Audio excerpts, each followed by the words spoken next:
خلق السحاب وخلق الماء خلق الشمس في الفضاء سبحان خالق الحياة. بسم اللہ الرحمن الرحیم.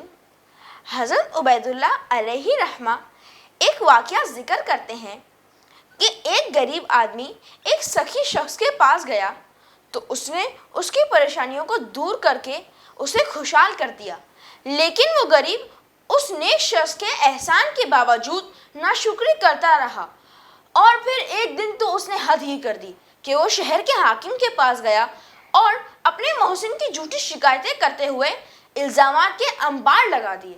شکایات کرنے کے بعد جب وہ احسان فراموش چلا گیا تو حاکم وقت نے اس سخی شخص کو بلایا اور کہا فلاں شخص نے تمہاری یہ شکایتیں کی ہیں. یہ سن کر وہ بہت زیادہ حیران و پریشان ہو گیا تو اس پر حاکم نے کہا کیا ہوا، تم اتنے پریشان کیوں ہو گئے؟ پھر اس نے کہا افسوس، میں اس کی صحیح خدمت نہ کر سکا.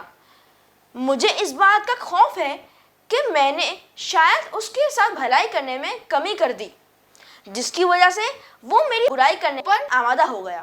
حاکم پر جب یہ حقیقت واضح ہوئی تو حاکم نے کہا تم دونوں کی عادتوں اور مزاج میں کتنا حیران کن فرق ہے کہ ایک طرف تم اس پر احسان و شفقت کیے جا رہے ہو جبکہ دوسری طرف وہ تمہارے حسن سلوک کو فراموش کر رہا ہے. پھر حاکم وقت نے اس نیک شخص کو بہت ساری دعاؤں کے ساتھ رخصت کر دیا. ناظرین، ہر زمانے میں اچھے کردار کے مالک افراد لوگوں پر احسان کرتے رہتے ہیں اور فخر بھی نہیں کرتے، بلکہ ان کا مقصد فقط اللہ کی رضا ہوتی ہے، اور یقیناً یہ اخلاص والے لوگوں کی نشانی ہے. اللہ پاک سے دعا ہے کہ ہمیں ہمیشہ دوسروں کے ساتھ بھلائی کرنے کی توفیق عطا فرمائے. ہم امید کرتے ہیں کہ آپ کو ہمارا کلپ پسند آیا ہوگا اور آپ اسے شیئر بھی کریں گے. اور ہاں، آپ ہمارے YouTube چینل کو سبسکرائب اور Facebook پیج کو لائک کرنا نہ بھولیے گا. آپ اپنا فیڈ بیک کمنٹ باکس میں ضرور دیجیے گا، جس کا ہمیں انتظار رہے گا.